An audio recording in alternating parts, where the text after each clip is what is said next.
जहा करबो कि शीघ्र समाप्त करो ग्रहण कले हे राक्षसी तोर कार्य एबे मो समाप्त करि देउची काटी देले ना को काटी देले कान दिला कहला हे आर्य पुत्र मु केडे भरोसा रे आछि नाई करथान मने मने हृदय रामचंद्र को पाखे अभियोग करितिबा जे हे आर्य तुम्हें मर्यादा पुरुषोत्तम रामचंद्र तमें जदि मत ग्रहण करिवार नथिला ठीक करता किंतु मत विकलांग काहे की करो भगवान होय तो नीरव रे कहितबे मो पाखरे जे समर्पित होईची मु दिने ना दिने ताको ग्रहण करी तेणु ताकू मु एपरि विकलांग करि दिए जे ताकू आउ केही ग्रहण करि पारिबे नाही बोला आनंदे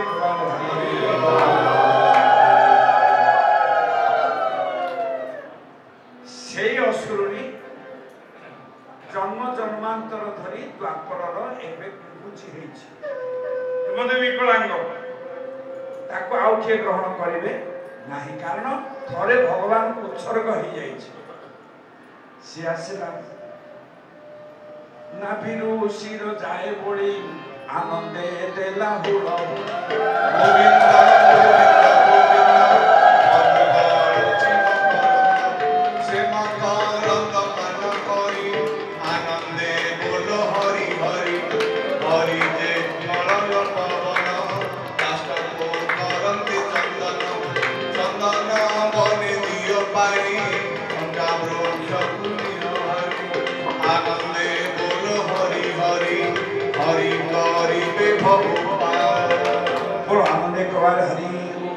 मुह को मो लागे थिला नाभिरु शिर जाए बोली आनंदे देला हुड़ भागवत मध्य कहिछि हे आर्य भक्त कुल तिलक नारी मने भगवान को सेवा कला बड़े यज्ञ कला बेले पूजन अर्चन कला बेले बंदन कला बेले गुलहुली हरिबोल निश्चय चली से कथा न लिखाई न था नाभिरु शिर जाए बोली आनंदे देला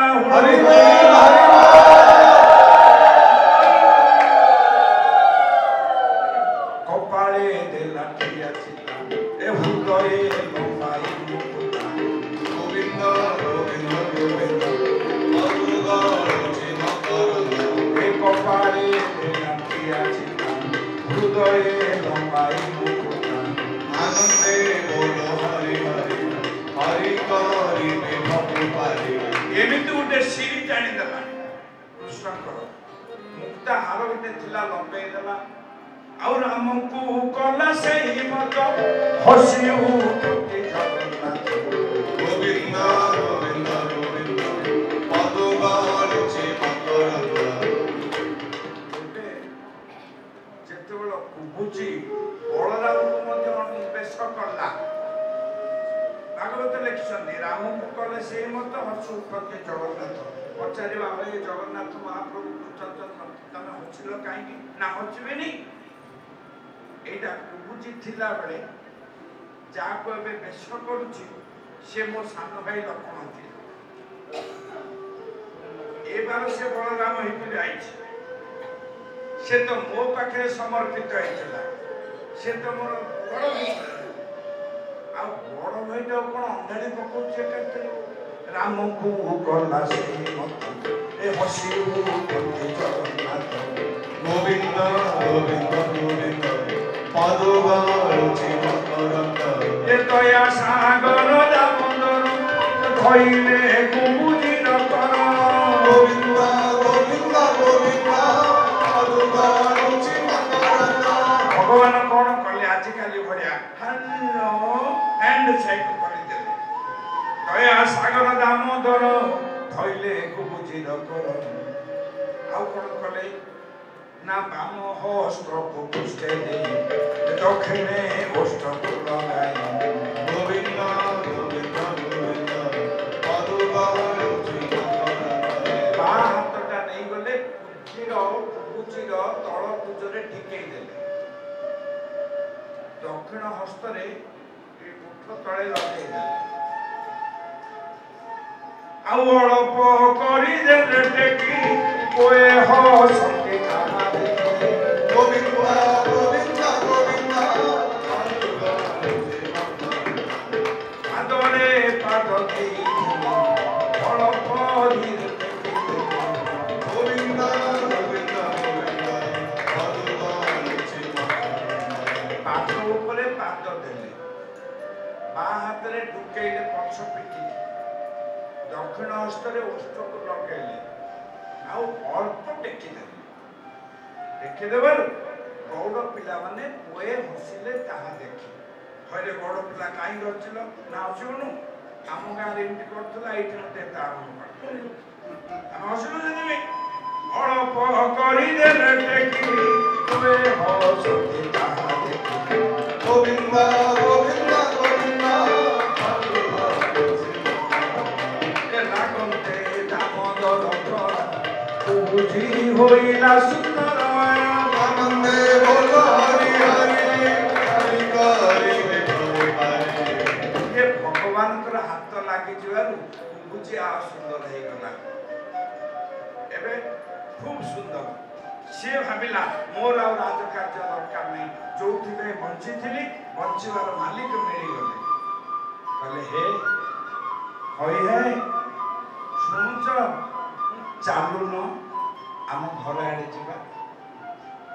କୃଷ୍ଣଙ୍କୁ କୁବୁଚି ଡାକିଲା, ଚାଲ, କେତେ ଦିନ ମୁଁ ତମକୁ ଜଗିଛି ଯେ, ଚାଲ ଆମ ଘରକୁ ଯିବା।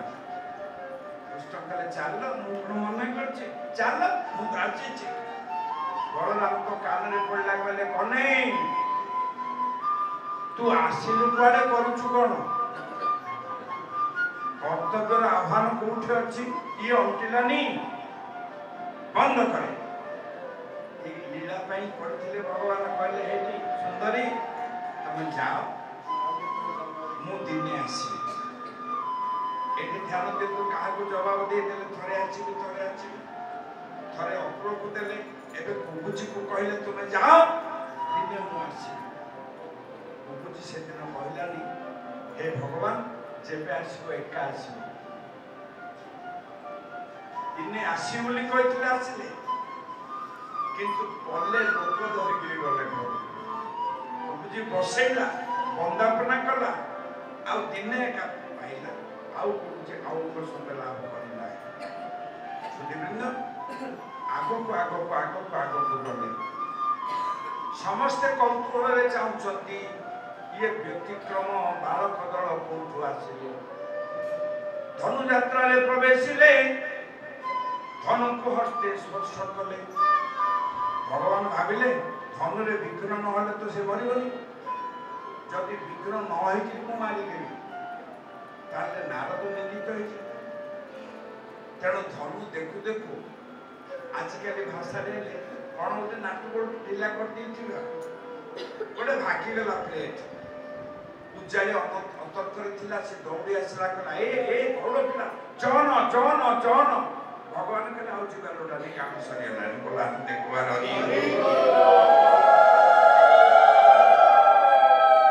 ରଙ୍ଗ ଭୂମିକୁ ଯିବାକୁ ଦିଟା ବାଟ। ଅତିଥି ମାନେ ଗୋଟେ ରାସ୍ତାରେ ଯିବେ, ଯୋଦ୍ଧା ମାନେ ଗୋଟେ ରାସ୍ତାରେ ଯିବେ। ଧ୍ୟାନ ଦିଅନ୍ତୁ, କୃଷ୍ଣ ବଳରାମ ଯୋଦ୍ଧା ହିସାବରେ ଆସିଛନ୍ତି। କଂସ କରିଛି ରଙ୍ଗା ସଭାରେ ମୋ ଭଣଜା ମାନେ ପାରିବାର ପଣିଆ ଦେଖେଇବେ, ମୁଁ ତାଙ୍କୁ ପୁରସ୍କାର ଦେବି। ତେଣୁ ସବୁ ମଲ୍ଲକୁ ଜଗେଇଛି। ପ୍ରଥମେ ଜଗେଇଛି କୁବଳା ହସ୍ତି, ତାପରେ ଚାଣୁର, ତାପରେ ମୁଷ୍ଟିକ, ଦୁଆର ଦୁଆର ଦୁଆର ଦୁଆର ଜଗେଇଛି। ଏବେ କୃଷ୍ଣ ବଳରାମ ପହଞ୍ଚିଲେ ତ କୁବଳା ହସ୍ତି ମାରି ଆସିଲା। ମାହୁତ ମଦ ପିଇଛି, ହାତୀ ମଧ୍ୟ ମଦ ପିଇଛି। ଯେମିତି କୃଷ୍ଣ ବଳରାମଙ୍କୁ ଦେଖିଲା ହାତୀ, ସିଏ ଖୁବ୍ ଦୁର୍ଦ୍ଦର୍ଶ ବେଗରେ ଆସିଲା ଏବଂ କୃଷ୍ଣ ବଳରାମ ଚକ୍ର ଆକାରରେ ଘୁରିଲେ। ହାତୀକୁ ଯଦି ସମ୍ମୁଖୀନ ହେଲେ ଦୌଡ଼ି ଗଲେ ମରିବେ। ଚକ୍ର ଆକାରରେ ବୁଲିଲେ ହାତୀ କିଛି ତାର ବିଶାଳ ବକୁ ତ ଘୂର୍ଣ୍ଣନ କରୁ କରୁ ତାକୁ ସମୟ ଲାଗିବ। ଏମିତି କିଛି ସମୟ ବୁଲିଲା ପରେ ହାତୀର ମୁଣ୍ଡକୁ ପିତ୍ତ ଚଢ଼ିଲା, ମୁଣ୍ଡରେ ମଦର ନିଶା ଥିଲା। ସେ ଚତୁର୍ଦିଗକୁ ଚାହିଁଲା, ଦକ୍ଷିଣ ଦିଗେ ଦେଲା ଚାହିଁ, ସ୍ୱରୂପ ଦେଖିଲା ସେ ଯାଇ। ଗୋବିନ୍ଦ ଗୋବିନ୍ଦ ଗୋବିନ୍ଦ ପଶ୍ଚାତେ କୃଷ୍ଣ ବଳରାମ, ଅଗ୍ରରେ କୃଷ୍ଣ ବଳରାମ। ଗୋବିନ୍ଦ ଗୋବିନ୍ଦ ଗୋବିନ୍ଦ ଇଏ ଯୋଉ ଦିଗକୁ ଦେଖୁଛି କେବଳ କୃଷ୍ଣମୟ କୃଷ୍ଣମୟ କୃଷ୍ଣମୟ। ବାସୁଦେବ ସର୍ବମିକି ଚତୁର୍ଦିଗରେ ବୁଲି ବୁଲି ବୁଲି ବୁଲି ହାତୀ ପଡ଼ିଗଲା। ମହନ୍ତ ଛିଟିକି ପଡ଼ିଗଲା, ମରିଗଲା। କୃଷ୍ଣ ବଳରାମ ମୁଣ୍ଡ ଉପରେ ଚଢ଼ିଗଲେ। ଦିଟା ଦାନ୍ତକୁ ପାଇଲେ। ରକ୍ତାପ୍ଲୁତ କଳେବର କାହିଁକି ଏ କଥା କଲେ ନା କୃଷ୍ଣ କେବଳ ଚତୁର ନୁହନ୍ତି, ସେ ଜଣେ ରାଜନୀତିବିଦ। ଶତ୍ରୁକୁ ମାରିବା ପୂର୍ବରୁ ଆଗ ଡରେଇ ଦବ, ଆଉ ମାରିବାର ନାହିଁ, ତାର ସେ ମରିଯାଇଥିବ। ତେଣୁ ପ୍ରଥମରୁ ସେ ଧୋବାକୁ ମାରିଲେ। କଂସ ଜାଣିଲା ମରିଗଲା, ମାଲିକ ଗୋଟେ ସରିଗଲା। ଏବେ ଯେତେବେଳେ ଦ୍ୱିତୀୟ ଖବର ଗଲା, କଂସ କହିଲା କଣ ହେଲା, ହାତୀ ଚକୁଡ଼ିଲା ନା ନାହିଁ, ନା ଚକୁଡ଼ିବ କଣ, ତାକୁ ଲୋକ ଚକୁଡ଼ି ଦେଲେ, ଆହୁରି ଦୁର୍ବଳ ହେଇଗଲା।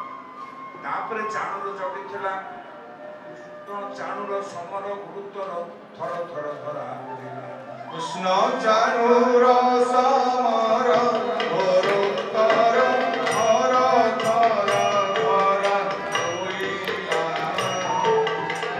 କୃଷ୍ଣ ଚାଣୁର ସମର ଗୁରୁତ୍ୱର ଥର ଥର ଧରା ହୋଇଲା। କୃଷ୍ଣ ବଳବୀର ଦେଖିନି ସାଚର ବିଚାରେ ମରଣ ହୋଇଲା।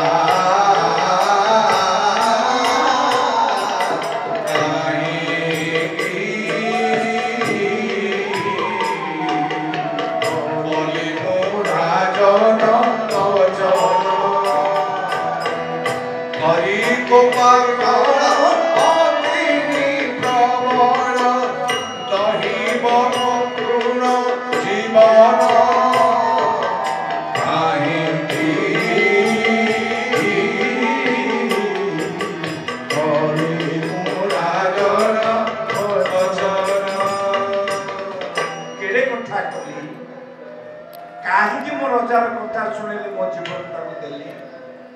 ଏଇଭଳି ମଲ ପରେ ମଳ, ମୃତ୍ୟୁ ପରେ ମୃତ୍ୟୁ ଖବର କଂସ ପାଉଛି। ମଞ୍ଚାର ଉପରେ ବସିଥିଲା ଏବଂ ଦର୍ଶକରେ ଗ୍ୟାଲେରୀ ଉପରେ ବସିଥିଲେ ବସୁଦେବ।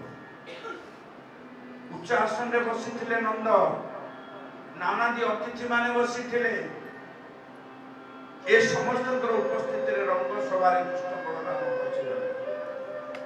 କୃଷ୍ଣ ଯେମିତି ଗୋଟିକ ପରେ ଗୋଟିଏ ଜୟ କରି ଆସିବାର ଖବର କଂସ ଶୁଣିଲେ, ଆଉ ସେ କ୍ରୋଧରେ ଅନ୍ଧ ହେଇଗଲେ, ଚକ୍ଷୁ ନାଲିମା ହେଇଗଲା।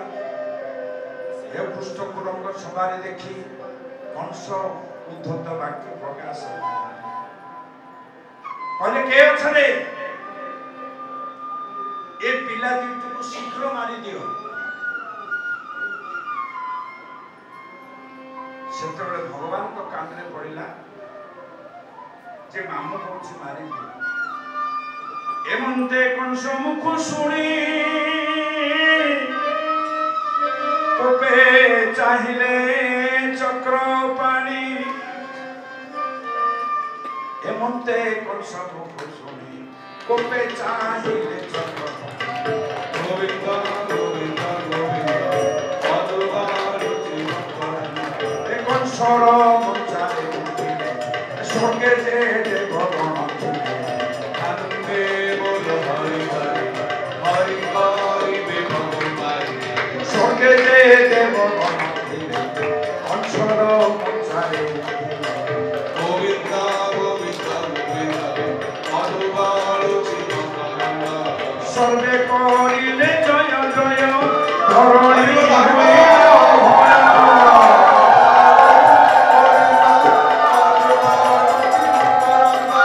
সর্বে করিলে জয় জয় ধরণী হইল ভয়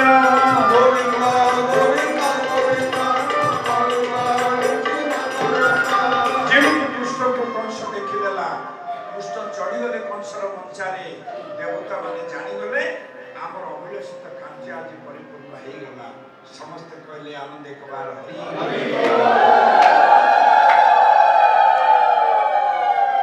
କୃଷ୍ଣକୁ ଦେଖି କଂସ ଖଡଗରେ କଲା ଦୃଢ ମୁଷ୍ଟି ମଞ୍ଚାରୁ ଡେଇଁଲା ଶାଖରେ ଡେଇଁ ପଡନ୍ତେ କଂସ ପରେ ଡେଇଁ ପଡନ୍ତେ କଂସ ପରେ ଡେଇଁ ପଡନ୍ତେ କଂସ ପରେ ପଡ଼ିଲା ଆଜି ଦୃଢ ଭରେ କେଶ ଧରିଲେ ରାତି କାଳେ କେଶ ଧରିଲେ ରାତି କାଳେ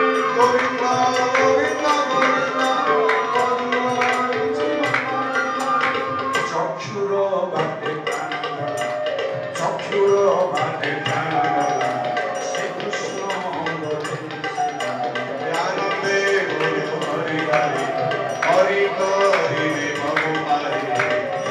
আখি বাটে প্রাণ গলা কংসর সমস্তে হায় হায় কলে জয় জয় করে কংস সরিগলা কংস বদ্ধ হয়ে গেল বলে আনন্দ দেখবার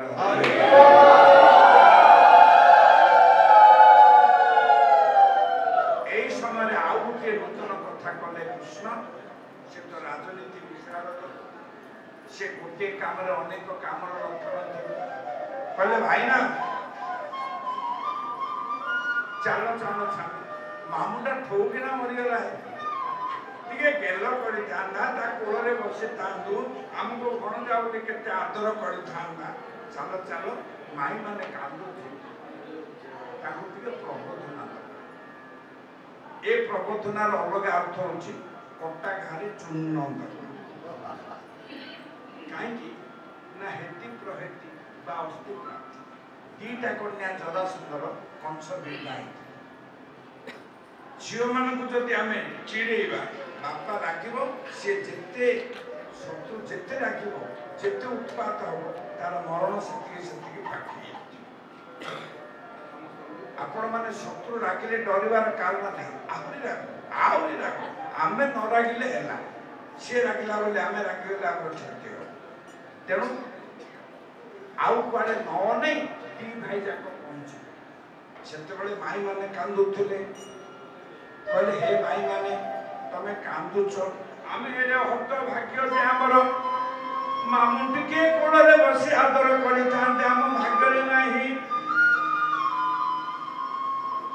ଜନ୍ମିଲୁ ମଥୁରା ନଗରେ ବଢ଼ିଲୁ ଯାଇ ଗୋବିନ୍ଦ ଗୋବିନ୍ଦ ଗୋବିନ୍ଦ ଏ ଆମର କୂଳ ମୂଳ ନାହିଁ ଆମେ ଦେଖିଲୁ ଏଠାଇ ଗୋବିନ୍ଦ ଗୋବିନ୍ଦ ଗୋବିନ୍ଦ ଏ ଭାଇ ତମେ କାନ୍ଦୁଛ ମାମୁଙ୍କର କଣ ରୋଗ ଥିଲା କି କଣ ଥିଲା ଭଲ ହେଇଛି ତମେ କାନ୍ଦିବା କଥା ନାହିଁ ଗିରିଗିରି ଗିରିଗିରି ବୁଲିଲା ଯଦି ଆମ ଉପରେ ପଡି ଯାଇଥାନ୍ତା ଆମେ ଆଉ ଥାଆନ୍ତୁ କି ମଞ୍ଚାରୁ ପଡି ମାମୁଁ ଗୋବିନ୍ଦ ଗୋବିନ୍ଦ ଗୋବିନ୍ଦ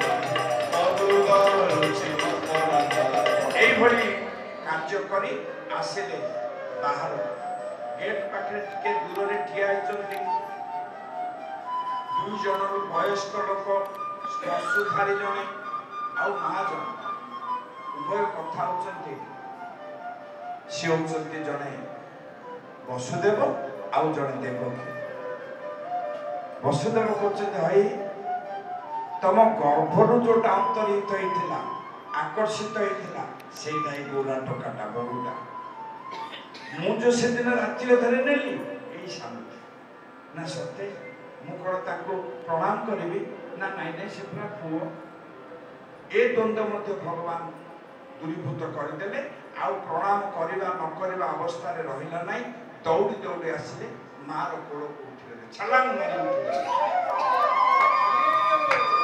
ଆଉ ବଣ୍ଡ ଦେଶରେ ଚୁମ୍ବଲେ ଅନେକ ଗୋବିନ୍ଦ ଗୋବିନ୍ଦ ଗୋବିନ୍ଦ କରୁଣାଳୁଚି ବଣ୍ଡ ଦେଶରେ ଚୁମ୍ବଲେ ଅନେକ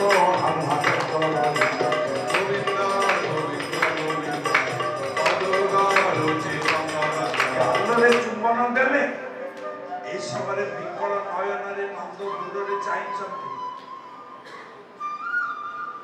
ତାଙ୍କ ହୃଦୟର ବାଣୀ ହେଉଛି, ବାପରେ ଯୋଉଥିପାଇଁ ଆସିଥିଲୁ ସେ କାମ ତ ସରିଲା, କହିପାରୁନାହାନ୍ତି। କୃଷ୍ଣ ମା କୋଳରୁ ଖସିଗଲେ, ଦେବକୀଙ୍କ କୋଳରୁ ଖସିଗଲେ, ଯାଇ ନନ୍ଦଙ୍କ ପାଖରେ ପହଞ୍ଚି ଟିକେ ମସୁଟା ଅଣ୍ଡାଳି ଦେଲେ, ଦାଢ଼ିଟା ଅଣ୍ଡାଳି ଦେଇ କହିଲେ, ବାପା ତମେ ସତେ କେତେ ଭଲ ଜାଣିବା ଶୁଣିବା ଲୋକ। ମୋର ବହୁତ କାର୍ଯ୍ୟ ଅଛି। ଉଗ୍ରସେନ ରାଜା ହେବେ, ରାଜନୀତି ସମ୍ଭାଳିବେ, ତମେ ଚାଲ, ମୁଁ କାମ ସରିଲେ ଆସୁଛି। ଆପଣ ବାକ୍ୟଟାକୁ ମନେ ରଖନ୍ତୁ, ମୋ କାର୍ଯ୍ୟ ସରିଲେ ଆସିବେ। ନନ୍ଦ ବୁଝିପାରିଲେନି ଭଗବାନଙ୍କର କାର୍ଯ୍ୟ କେବେ ସରେ ନାହିଁ। ସେ କହିଲେ, ବାପରେ ତୁ କଣ କହୁଛୁ ମୁଁ କିଛି ବୁଝିପାରୁନି। ନା ବାପା ତମେ ଚାଲ, ମୋ କାର୍ଯ୍ୟ ସରିଲେ ଆସୁଛି। ପଳେଇଗଲେ ନନ୍ଦ। ଆଉ ବ୍ରଜଭୂମିର ସେ ଆଦର ନାହିଁ।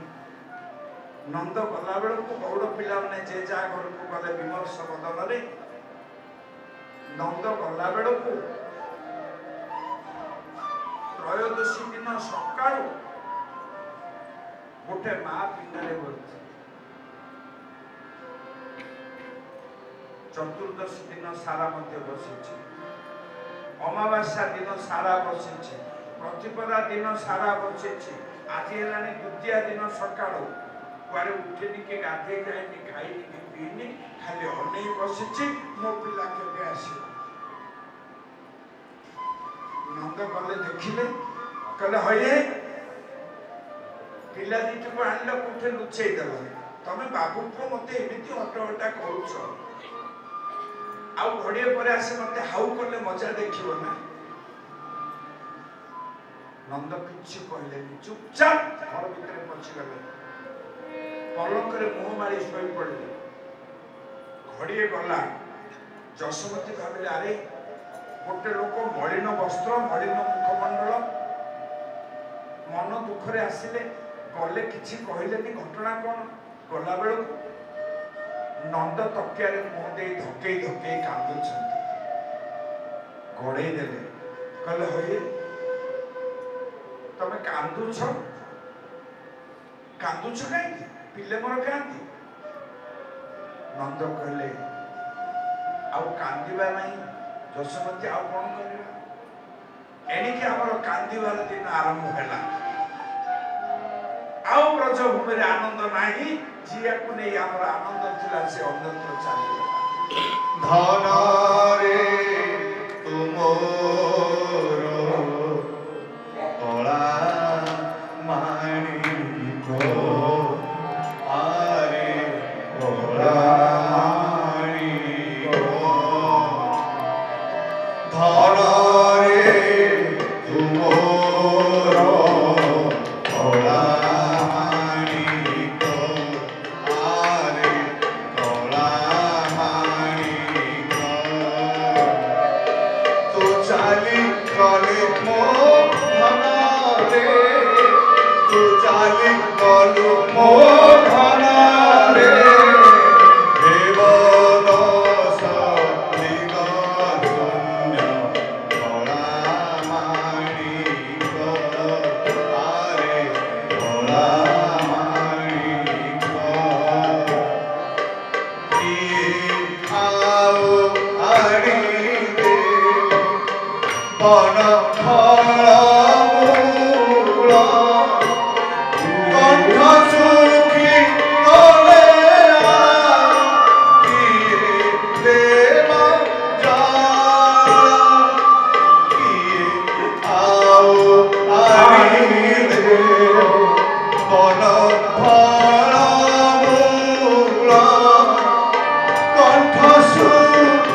ବନ୍ଦେ